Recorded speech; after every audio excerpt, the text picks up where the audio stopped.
Bien, amigos, felicitamos en el día de hoy a nuestro querido amigo Tony Raful Tejada, poeta, político, Tribuna abogado. Democrática. ¿Cómo dice? Tribuna Democrática. También a nuestro amigo Rocco Nicolás Capano y Santoni, Doble buble. Ronnie, Double Buble, hijo de un Rocco Capano, Heriberto de Castro, Iván Tobar, Rafael Payero y sobre todo a nuestra querida doctora Emma Mota Enríquez. Esa es el ancla de la generación del 64. Emma es quien mantiene viva esa generación con sus actividades. Ella era la única hembra de la promoción. No. Rosa Francia Rojas. Ah, Rosa Francia. Sí, muchas. ¿Verdad? Muchas. Nancy Betance, la directora del hospital. Fue directora del Hospital de Santiago. Ah, ella era de la promoción. Bien, señores, quiero primero darle las gracias al equipo que dirige las escuelas vocacionales de las Fuerzas Armadas. Vamos a hacer un trabajo para que el país conozca los detalles de esa institución, pero mientras tanto le vamos a dar las gracias al mayor general. Raro, un mayor general dirigiendo una escuela vocacional. Juan José Otaño Jiménez, al general retirado Fernando Florián Urbáez, que siempre ha dirigido las escuelas, el coronel César Castro, el teniente coronel Dionisio Pérez, el mayor Tomás Martínez y el primer teniente González. A todos y al profesorado con quien hablamos en las escuelas vocacionales, ese es el general. Quisiéramos reconocer un esfuerzo que están haciendo de aportar entrenamiento y formación de un personal que no se forma en las escuelas ni se forma en las universidades. Por ejemplo, tienen una escuela de enfermería, tienen una escuela de farmacia para entrenar personas a ser técnicos en farmacia, tienen una escuela de fisioterapia, de terapia física, eso en ciencias médicas. En arte gráfica, recordé mucho a José Israel ayer. Primero me enseñan los plotters y esas cosas, pero nos fuimos después para la BD 360. Ok. La impresora. A mí, en la universidad a mí me exigían una cámara de rollo para aprender a tirar fotos. Y en arte gráfica hay que comenzar por la AVEDIC y la Chandler para uno conocer todo lo que hay de ahí para arriba. Yo no sé cómo se comienza, Hay una etapa inferior que es la multilit. La multilit. esa era la primera. Sí. Pero mira, Y la Chandler. Sí, la Chandler. sí, Sí. ese ya es una etapa más interesante. Sí. La formación de textos con plomo. Es porque es interesante. Tenía dos formas. Una era, tenían todas las letras de todos los tamaños y tú las formabas. Pero también había un equipo que tú escribías y salía, ¿verdad, José? En Los plomo el moldes, texto. Salían los moldes y fundían el plomo. Sí. Se llama linotipo. Ese era el dinero. Había una profesión cajista, creo que era. El cajite que formaba, Las letras. cogiendo las letras. Las palabras. Sí, ok. Comenzar por lo más difícil para entender después lo más Bien. moderno. Aunque vamos a hacer un trabajo. Señores, 22,000 estudiantes hay a nivel nacional en esas escuelas. Pero yo quería contarle, doctor, que a mí se me aproximó una persona ofertándome un servicio y en la tarjeta decía egresado de las escuelas vocacionales. Y era un plomero, creo que era. Lo que pasa es que eso tiene un dos carpintero. componentes, el conocimiento y la disciplina, Ujú. que eso en muchos sitios se ha perdido. Bien, al mayor general Otaño, gracias. Y más adelante veremos en otro espacio ese trabajo. Yo no sé si realmente este gobierno ha avanzado o no en el tema energético. Tenemos 2 años. Viene el Observatorio de Políticas Públicas y nos habla de que ellos pertenecían al equipo de la reforma, pero nosotros desconocemos. Ahora vemos que ayer en un programa de televisión hablan de que hay una viceministra de Energía y Minas que maneja intereses de un señor apellido Villio que tiene que ver, que colocó personas en diferentes posiciones en el gobierno para defender sus intereses. Pero yo no entiendo bien y nos vamos a meter en eso, porque el tema que nosotros queremos que José trate un poco son las concesiones. Una nueva concesión para la compra de energía. No sé por qué se repiten las cosas aquí cuando los saldos anteriores, los saldos anteriores de cosas semejantes han dado resultados tan malos. ¿Cómo era que se llamaba la planta esa de San Pedro de Macorís? Que si estaba apagada se rendía más que si estaba prendida. Coyentri. Coyentri. Bueno, ahora acaban de hacer un contrato de compra de energía con una empresa para instalar una planta de ese mismo tipo, que va a ser retribuida si está parada ¿Y será en San Pedro? en San Pedro. Ah, también. Segunda versión de la Coyentri. Sí, sí. Dicen que los hechos en la historia se repiten 2 veces, uno como tragedia y otro como farsa. Es una caricatura de aquello. Si eso tuvo esos resultados, le costó tanto dinero a este país.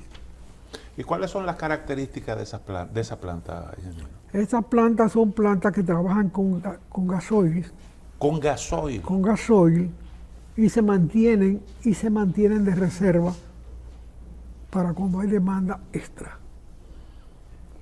Pero cuando no hay demanda hay que pagarle la capacidad instalada. Pero para tenerla ahí hay que pagarle, ¿verdad? Hay que Un mínimo. pagarle para tenerla ahí porque ellos hicieron la inversión. Estoy hablando entre comillas. Ellos hicieron su inversión, ellos tienen un riesgo y la inversión está parada, ellos no tienen la culpa. ¿Y estaba o llegó?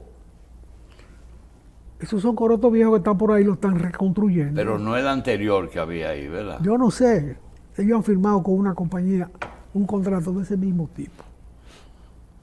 ¿Para ser instalada la planta dónde? Está instalada. Está Allá instalada. está instalada. Sí, sí, eso es para despachar inmediatamente. Es una asociación de productores lo que se han juntado aquí. No sé dónde consiguieron los hierros. Pero ese no es el problema. El contrato se anunció. Está en línea. Tú lo puedes buscar, el contrato. Eso tiene que ver con algo que José inclusive lo mencionó cuando los mina. Había una teoría de que los apagones incidían en la política. Entonces, en un momento que había que buscar una planta donde quiera que exista y en las condiciones que se traían de Texas, ¿tú te acuerdas? Unas que después las reconvirtieron, etc. Bueno, pero en San Lorenzo hay una. Hay una planta que se llama San Lorenzo que está ahí trabajando con ese mismo contrato. Todavía. Félix de Sena y yo conocemos un amigo que siempre estuvo en bajo perfil y se especializaba en buscar esas plantas donde quiera que aparecían. El contrato de la Coyentri lo santificó el Banco Mundial.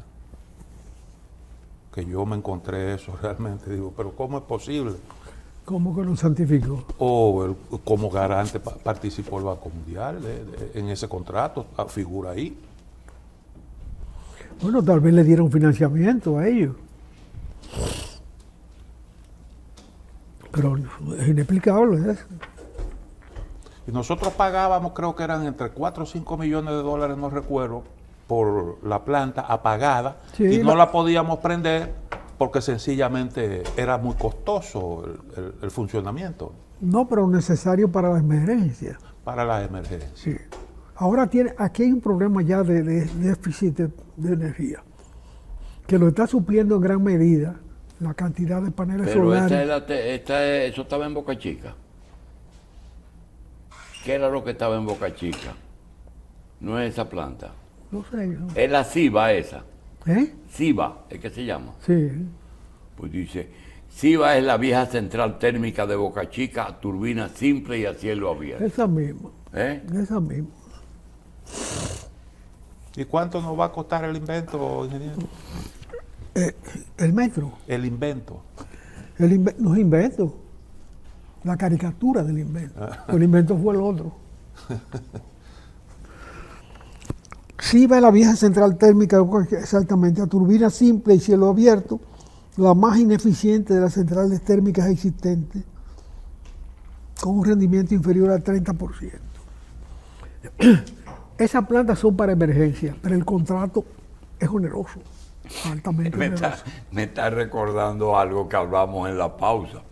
Estábamos hablando, no, en la pausa no, cuando hablábamos de la escuela vocacionales, estábamos hablando del plomo. Y resulta que voy el otro día a una editora muy moderna y veo en un rinconcito que están armando Los tipos de plomo, Armando sí. Cabrera. armando cositas de plomo. Y le digo, es un dueño que se modernizó, pero le cogió mucho cariño al plomo y tenía todavía una cajita, lo que tú dijiste, una cajita. La caja. Digo, y eso, dice, lo que pasa es que las tarjetas de presentación no vale la pena tirarla en offset, porque hay que hacerle. Sin embargo, la armamos, tiramos 100 y se resuelve. Sí. Yo creo que Y los eso de la recordatorios. planta- Y los yo creo que recordatorios eso de la también. planta se parece, buscar una cosa del siglo pasado. Bueno, Y tenemos un déficit energético tan pronunciado que hay que apelar a ese... a cada rato hay un apagón. Por lo menos. Pero vienen las elecciones, que no ¿Eh? papá, ¿de cuánto será? ¿Cuántos megas tendrá? Déjame ver si tengo el dato aquí. Porque yo vi el contrato. Ciclo combinado. El contrato otorgado por la sede le garantiza a sus propietarios un ingreso mínimo mensual, aunque no genere un vatio de energía, 4.6 millones. de 4 o 6 millones de dólares, Aunque no prenda. que son 56 millones de dólares anuales.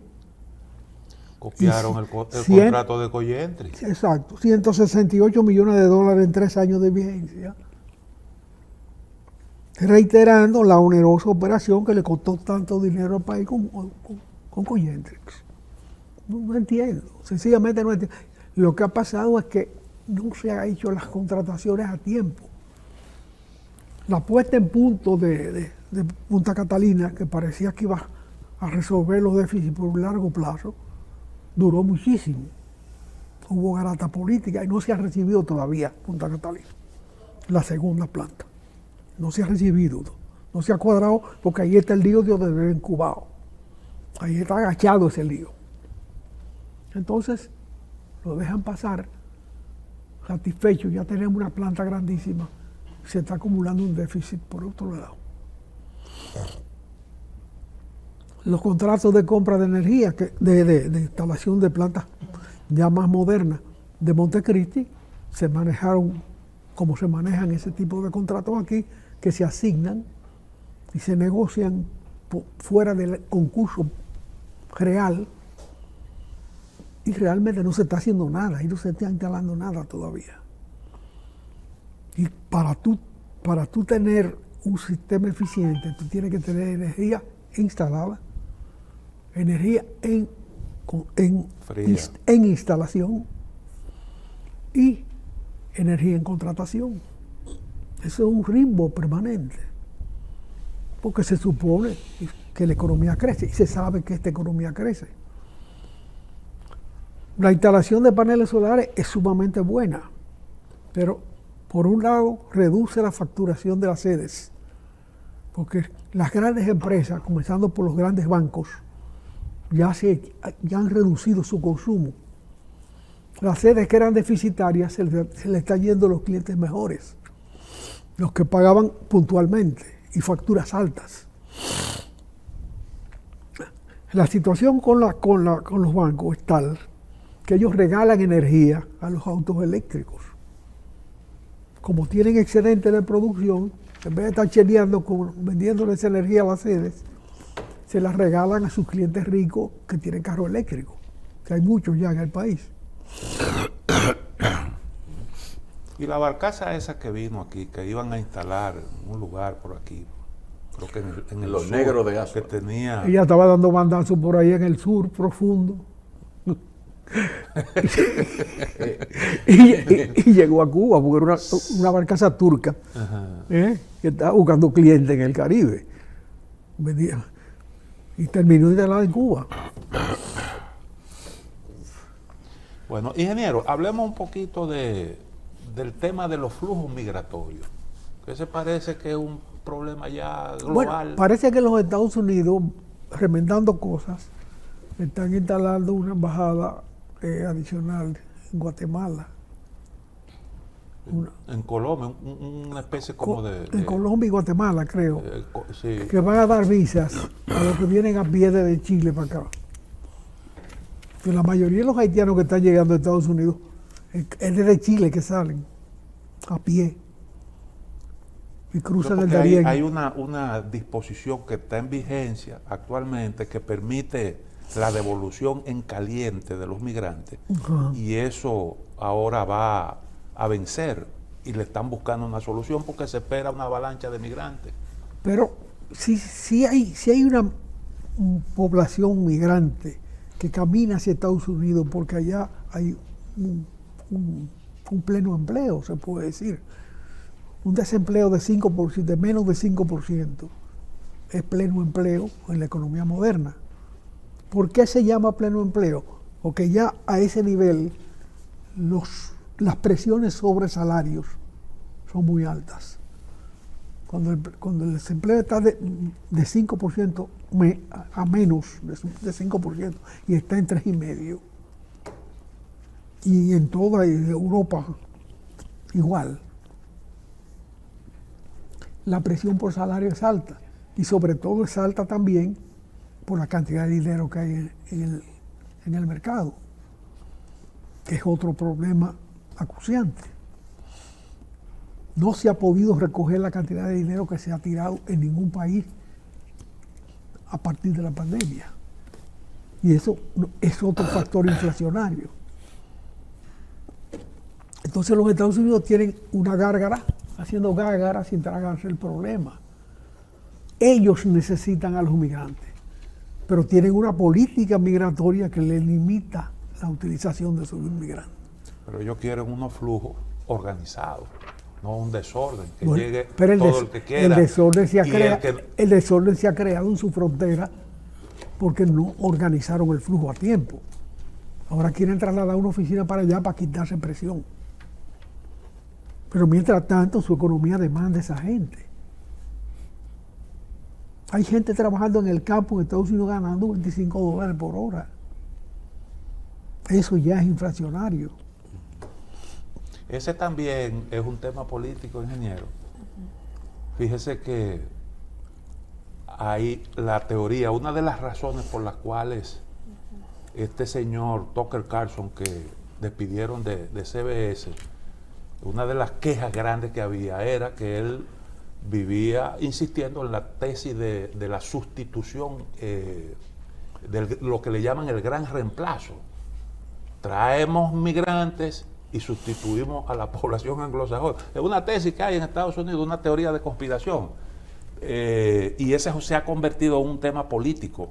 Y ahora que la campaña se entra en calor con el anuncio que hizo Biden, pues el asunto está en debate. Y parece entonces que el gobierno está interesado en buscarle, que no llegar a la fecha de las elecciones con un problema grande ahí en la frontera sur. No, pero ellos no van a desinflar la frontera sur de aquí a las elecciones. Son meses que faltan para las elecciones. De manera que Yo me refiero a la decisión de las oficinas de migración que van a instalar ahí en esos dos países. Bueno, eso es una evasión del problema que no conduce a soluciones. Ellos tienen que modificar una política migratoria de acuerdo a su propia necesidad migratoria. Ellos necesitan la inmigración. Entonces, ¿por qué la obstaculizan? Claro, pasar de un gobierno tan torpe, tan absurdo como el de Trump, capaz de pensar en muros, cuando se cayó el de Berlín sin que lo topara nadie, porque se hiciera un muro. Sin embargo, un día se desplomó solo. Pero ese no era para contener migraciones. Bueno, sí, para contener migraciones políticas, para que no se salieran unos y para que no entraran otros. Pero ese un día lo sopló alguien y se fue al suelo. En Italia acaban de decretar una situación de emergencia migratoria por la cantidad de gente que está llegando. ¿A dónde? En Italia.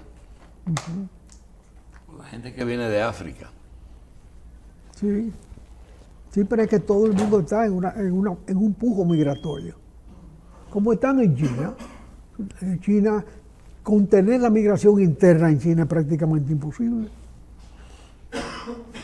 Porque hay centros de desarrollo muy altos y zonas muertas. Entonces la gente concurre a donde hay posibilidad de trabajo.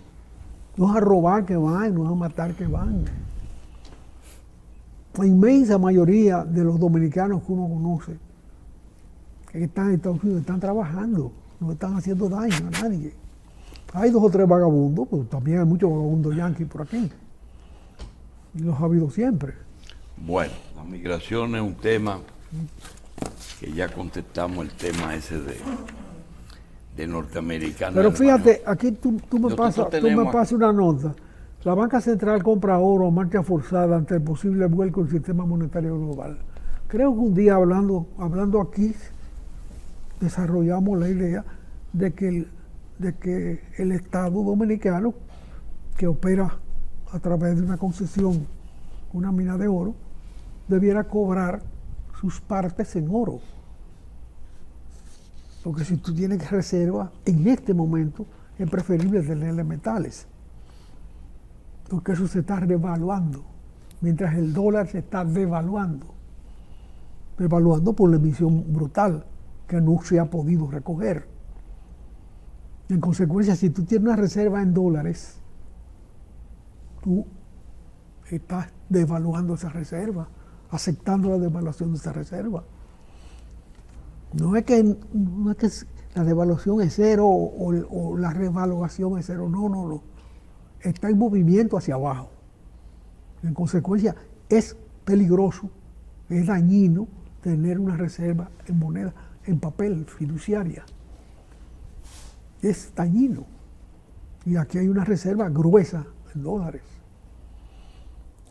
Y China está haciendo un esfuerzo por desdolarizar los intercambios que tiene con el mundo. Fíjate que toda esta recomposición geopolítica liquida la Segunda Guerra Mundial y sus resultados. Y entre los resultados más notables de la Segunda Guerra Mundial es la frontera fiduciaria, donde el único valor de referencia que se dejó vivo fue el dólar, porque no era posible, pero ya es posible tener otras referencias fiduciarias. O sea, ya China es la segunda potencia mundial, sin lugar a dudas. Bien. No por su capacidad militar, sino por su PIB.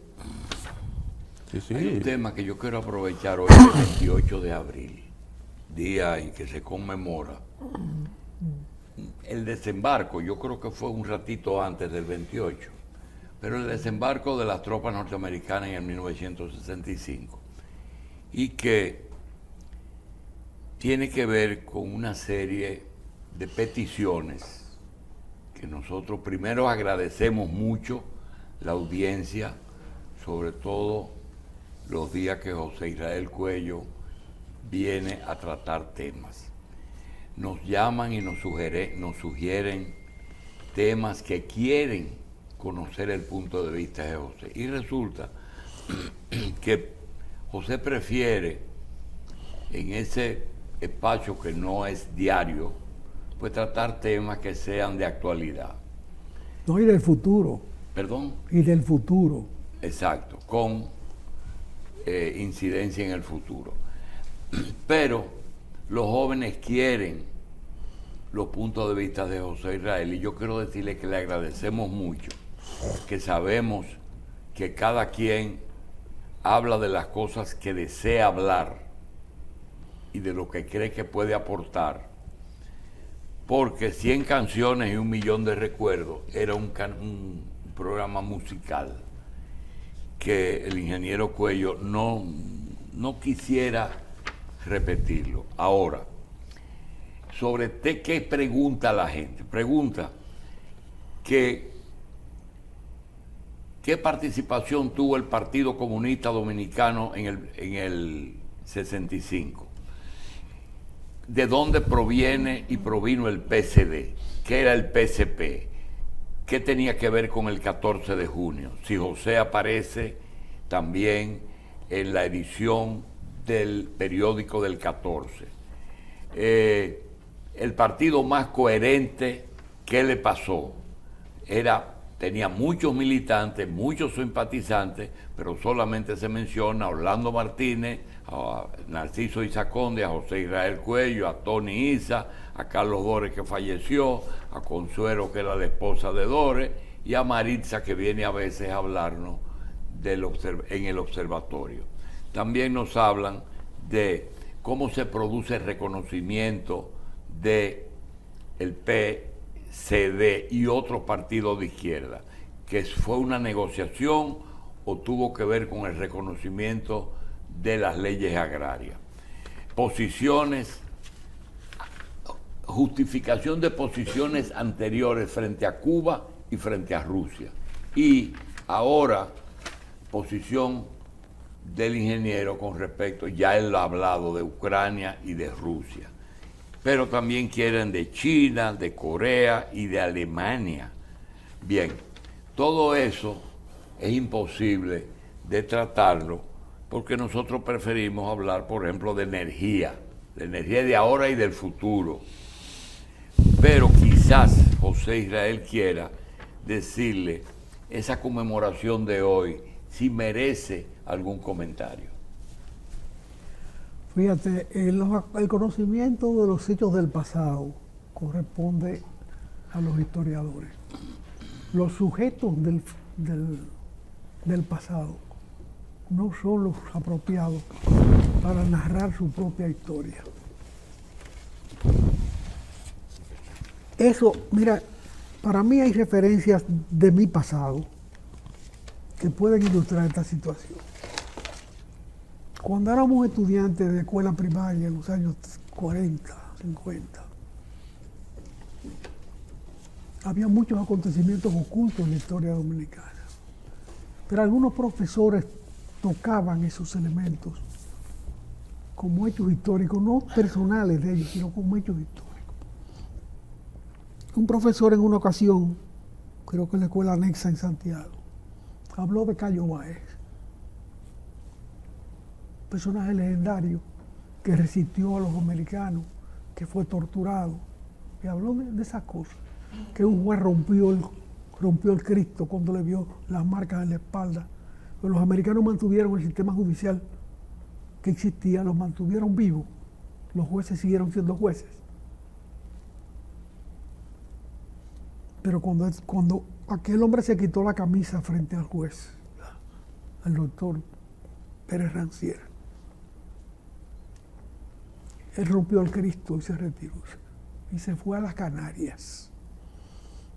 Esa parte no se dijo, él rompió el Cristo. En la escuela se habló de que rompió el Cristo. Bueno, cuando Juan Bosch llega al país y llega a la presidencia de la República, le rindió un homenaje a Cayo Báez y le dio una jubilación porque estaba vivo. No había muerto, pero estaba oculto. Estaba sumergido en la vida.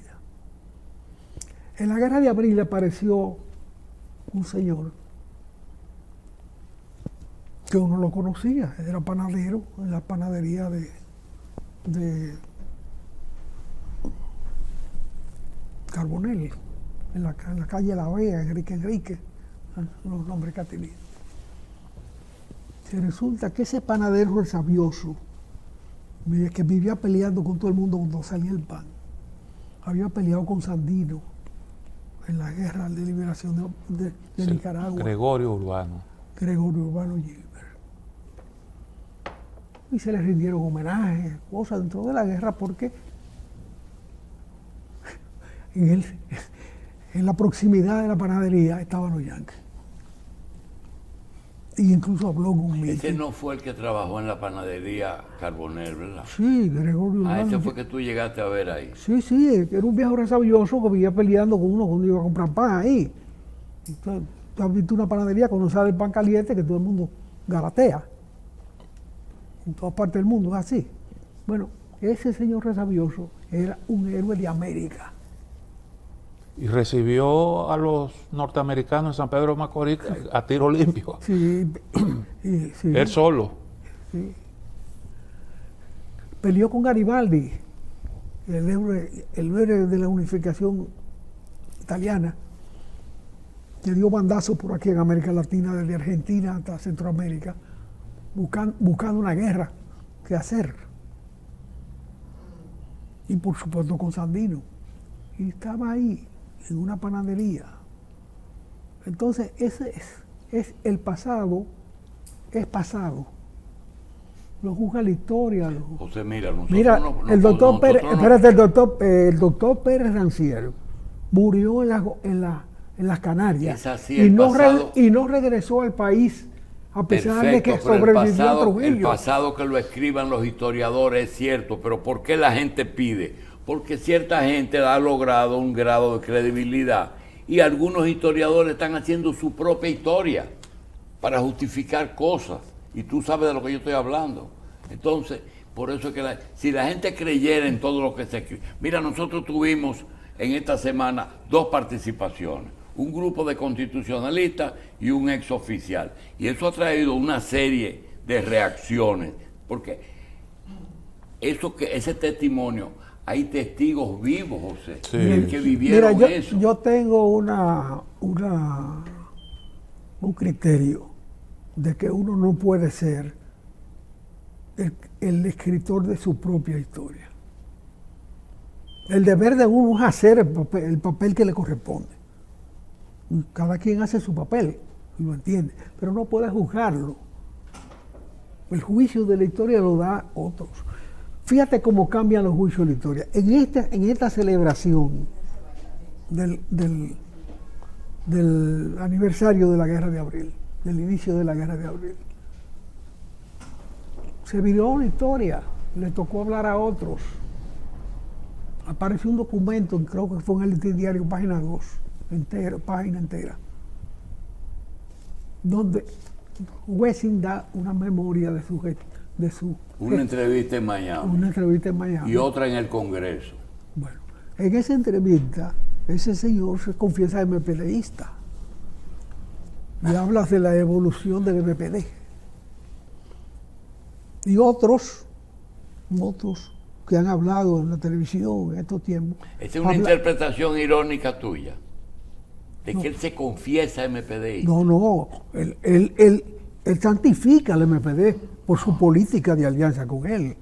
Aquella vez que Balaguer lo desnudó Sí. delante de muchísima gente y le dijo, conspirador impenitente.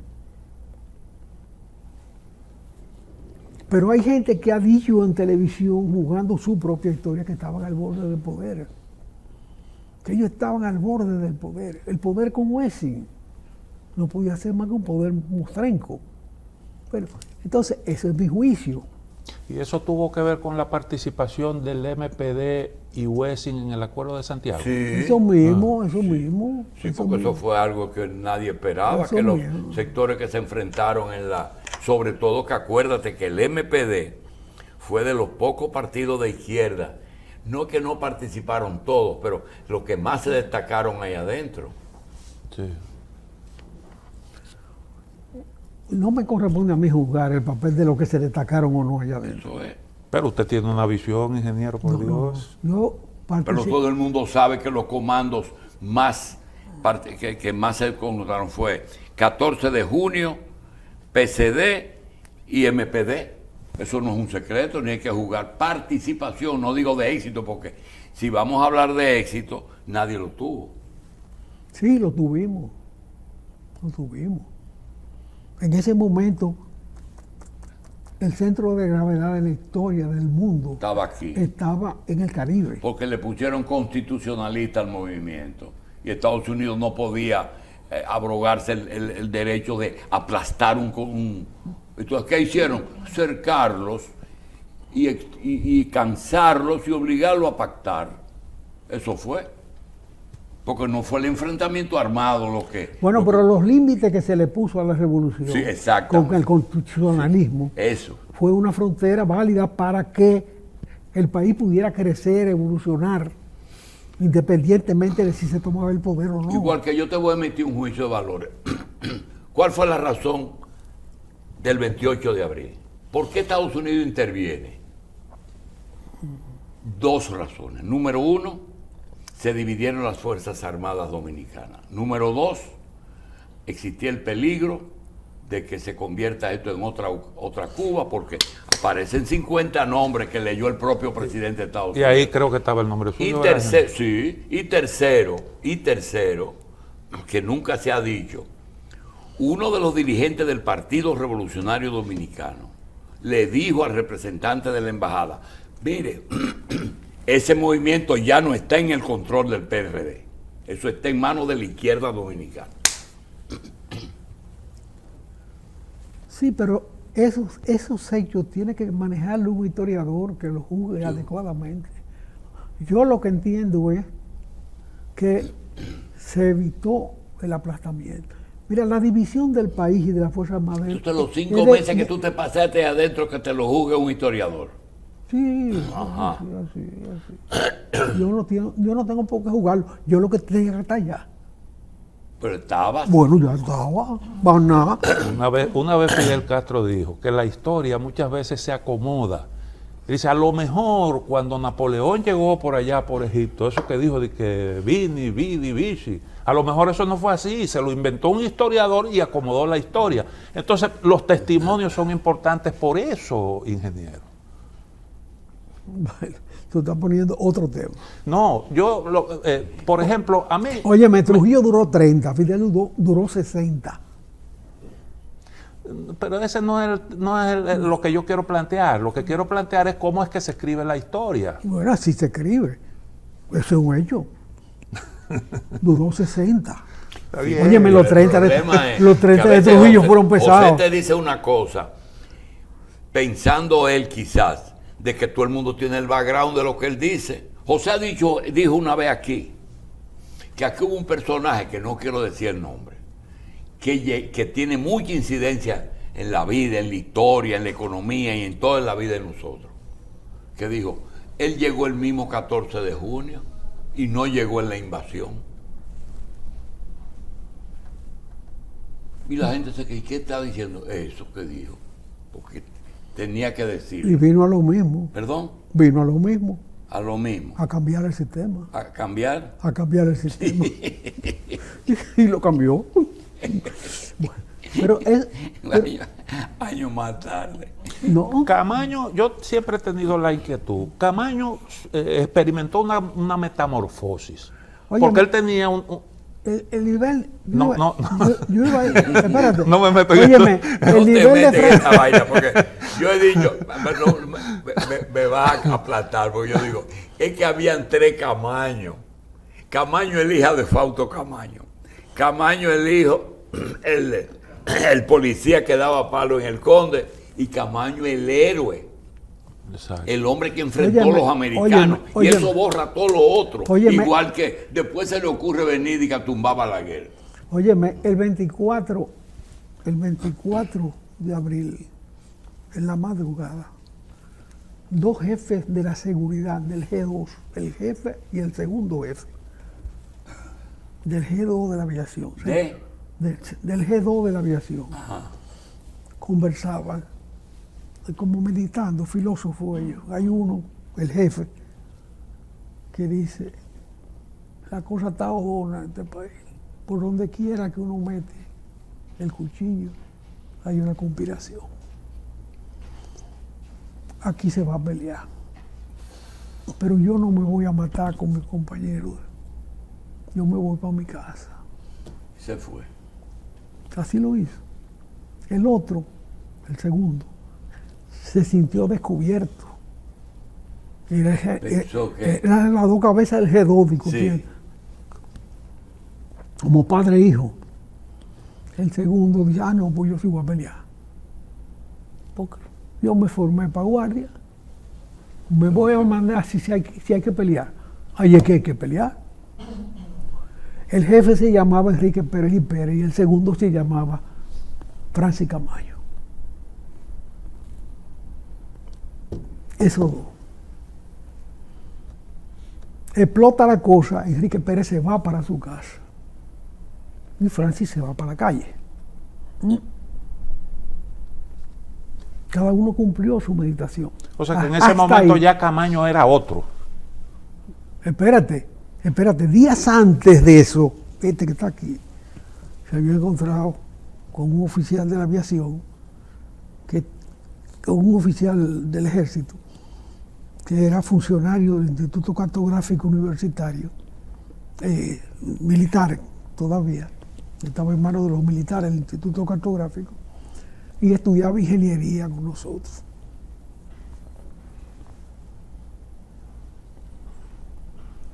Y le pregunto, ¿cómo está el asunto ese? ¿Cómo está el asunto? Dice, bueno, esto explota cualquier día, pero tenemos un hombre que nos tiene muy preocupados porque aparece por todas partes. Eso 5 o 6 días antes del estallido. ¿Y quién es ese? Dice, Francis Camayo, hombre peligroso.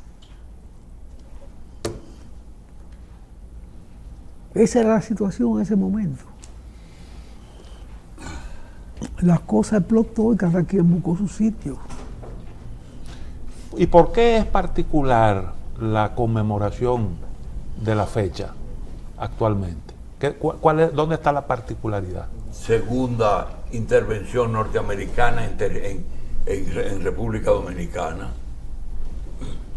Segunda o tercera o cuarta. Digo, hay una que es constante. Yo digo que desde Báez con la Bahía de Samaná, esta gente han tenido presencia hasta hoy día aquí, hoy por la mañana. Sí. No, ya manejan con el meñique este país. Sí. No, ni que nombremos a dos. Ingeniero, yo llegué al mundo 4 años después y yo aún a esta fecha yo me pregunto, y en medio de todos esos aprestos del hombre peligroso de un mes, de por donde quiera que pullaban salió una conspiración, ¿Juan Bosch sabía todo eso o él estaba al tanto de que estaban armando una cosa para que él volviera? Juan Bosch. A mí me parece como que le cogió de sorpresa, hasta donde yo he leído. Como que dijeron, No, vuelta de Juan Bosch. De sorpresa no le cogió. De sorpresa no le cogió. Pero si era parte de la planificación, es lo que yo digo, de lo que fue el estallido de la revolución, o de que existía ese sentir de que querían que él volviera. Leí un artículo de Kiko Tavares en esta semana, donde habla del pacto de Río Piedras, entre una ala del socialcristianismo con Juan Bosch. Es que hay tantas versiones. Ayer me paró una gente y me dice, yo quería verte. Digo, tú querías verme. Necesito que trate un tema. ¿Qué era Radio Caribe? ¿Y quién era el director de Radio Caribe? Digo, yo, mire, pero, digo, Radio Caribe, esa es la noticia más grande que ha habido aquí. Entonces, Euclides era el director, digo yo, no, Euclides Gutiérrez no era director de Radio Caribe. El Radio Caribe era el jefe, se llamaba Johnny Aves García, esa era Radio Handicap, y Radio Caribe era un problema. Dice, ¿y qué era lo que hacían? Que anunciaban productos rusos. Digo, mira, ese es un tema muy largo. Es en el momento que Trujillo quiere hacerse ver como... No, en el momento que Trujillo le abrió una franquicia política a Johnny Aves y se lo chupó a Balaguer. A Balaguer lo atacaban ellos más que a la oposición clandestina. Bueno, ya Balaguer presidente, ¿verdad? Ya Trujillo muerto. No, Balaguer fue presidente el 3 de abril del 60. Ya. Lo hizo político ahí. Sí. Digo, lo metió a la política. Le dio rango político. Bueno. Pero duró poco Radio Caribe. Ah, Pero no su personaje. ¿Eh? No su personaje. Goyito García Castro fue el director de Radio Caribe. Había uno que escribía editoriales a veces que se llamaba La Mela. Abelardo R. Nanita. Después él sirvió de referencia para muchas cosas, explicarnos algunas cosas. Pero Radio Caribe fue ese era un método que usaba Trujillo para mantener a alguna gente a raya, forearlo Ese y es un foro público, pero es otra versión. otra versión, lo de El Radio otro Caribe. día dijo usted que lo mejor que se dijo en un encuentro ahí fue el de mencionar el foro público. Por eso fue que el Caribe se leía más. Mira, yo en una ocasión pensé publicar el foro público completo. Y eso es una cosa tan asquerosa. Yo llegué a diagramarlo, Un libro del foro público. todo, comentando cada caso. Ah, con comentarios. Bueno, eso no tiene sentido así no lo entienden. Porque la gente no iba a entender. No. Ahí está tirado en una gaveta. Está pendiente. Eso hubiese sido un buen aporte. Que aparte que lo haga otro. Ay, Cuando tú ves Ay, en Cristino, Mundici, la cantidad de cosas que están ahí aparte del señor aquí. cuando tú ves, Sí. Tú has visto. No, yo Tú has me visto que imagino. los escritorios tienen dos gavetas grandes abajo. ¿Verdad?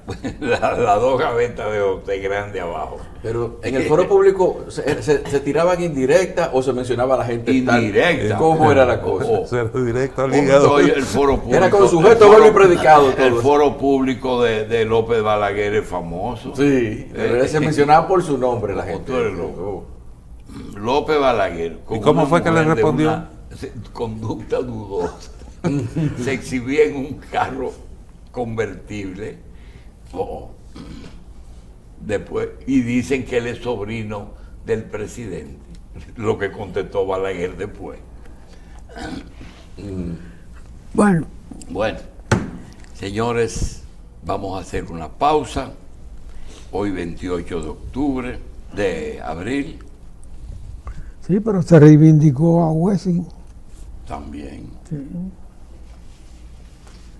con la entrevista. Pero yo te digo, confieso, que el día que Balaguer lo sentó y le dijo conspirador impenitente, Pero lo mejor me, que mo- tiene... me morí de la risa y me sentí satisfecho. Se Ok. publicó una entrevista que José se refirió, pero en el libro de Víctor Grimaldi aparece un interrogatorio que le hicieron a Wessing, el Congreso de los Estados Unidos, los representantes y los senadores. Y está publicado en el libro. Interesantísimo. Bueno, Eso te demuestra que la historia no es fiel. La historia es lo que se dice después. Toda la historia. La historia la escriben los que triunfan. En la portada de la Los revista. aplastados por la historia no tienen. Incluso si le escriben, pasa. Nadie la percibe. Nadie la aprecia. Ese doctor Pérez Garcés, que rompió el Cristo ante la espalda herida de Cayo Báez, que no volvió al país ni siquiera después que murió Trujillo. Nadie lo recuerda. Es más, la vida dio giros tales, que un sobrino de ese señor fue diputado trujillista, y entre los méritos que le daban era haber roto el Cristo. Que el tío rompió el Cristo. y fue el tío. ¿Eh? Bueno, y con respecto a Wessing, Aquí porque la investigación periodística no funciona plenamente. Mira, coge los números del PQD, desde que Wessing formó su partido hasta hoy día que lo tienen sus hijos, y busca la votación. Siempre han tenido una votación. 25.000 votos que personas. Y ayer que fui a la Fuerza Aérea, vi que hay una placita que se llama Rojas Tabar. Y recuerdo que San Isidro tuvo tres líderes: Ramfi, Wessing y Rojas Tabar, en diferentes épocas. Sin comentario. Sencillamente, vi de caramba, pero San Isidro tiene esa característica de que ha tenido líderes en diferentes épocas. Pues San Isidro también era una... ¿Perdón? San Isidro también era una franquicia política de Ramfi. Sí. Él tenía médicos ahí, abogados, ingenieros, presidentes. Él tenía ahí una corte. Y Trujillo lo alternaba, le daba posibilidad. Él lo postuló a vicepresidente y después se dio cuenta que no servía para nada y No sirve para nada. y lo quitó. Y puso a uno que sirve. Sí, tenía olfato. ¿Eh? Era el mejor de sus alumnos. Sí, no se equivocó. El más aplicado, llamado Balaguer. Pausamos, señores.